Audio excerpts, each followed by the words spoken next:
तेवढा पैसा निर्माण करायचा प्रयत्न करतात. याच्यामध्ये नेमकी सरकारची भूमिका कशी हे ठरणे, हे एवढं नक्की की खर्च कुठे करायचा, किती करायचा, जास्तीत जास्त किती करायचा, तेवढा करायचाच का, हे सरकार ठरवतं. ओके. ती क्युम्युलेटिव्ह प्रोसेस असते, ती इंडिव्हिज्युअल प्रोसेस नसते. आपण राजकीय दृष्ट्या त्या पंतप्रधानाला, त्या अर्थमंत्र्याला जो काय करायचा असेल तो शिमगा दिवाळी दसरा काय करायचं ते करू, पण मोकळेपणाने सांगतो ते त्याच्या एकट्याचं डोकं नसतं. कारण मुळातच सरकार म्हटल्यानंतरही वेगवेगळी खाती असतात. ती एका रात्रीत बजेट जन्माला आलेलं नसतं. बजेटचं मूळ डॉक्युमेंट एका रात्रीत बनत नाही. फार फार तर शेवटच्या रात्री ते जे पंतप्रधान नाही, अर्थमंत्री संसदेत जे बोलतात ना, त्यातला एखादा पॅरेग्राफ इकडचा तिकडं होतो, खालचं कोणतंही डॉक्युमेंट बदलत नाही. हा पहिला भाग. दुसरा भाग त्या एकट्या सरकारच्याही हातात नसतं.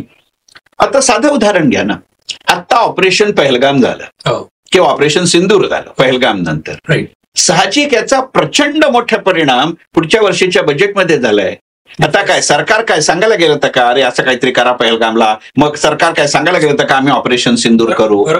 त्यामुळे ही जे घटक असतात ते राष्ट्रीय असतील, ते स्थानिक असतील, ते जागतिक असतील, ते कदाचित तुमच्या अडचणीचे असतील, कदाचित तुमच्या फायद्याचे असतील. आणि मुळात त्या त्या काळाचं अशी एक संधी असते, त्या त्या काळाचं असं एक संकट असतं, ते तुम्हाला आधी सांगून येत नाही.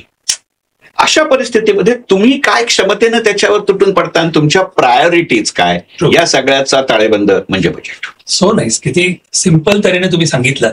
मी काही काही नोट केलेले जे काही गोष्टी आहेत ना, ज्या तुम्हाला विचारायचे तुमच्याकडून ऐकायचे, आम्हाला माहिती असतील, थोडेसे कमी माहिती असतील, चुकीची माहिती असेल, पण तुमच्याकडून ऐकायचे.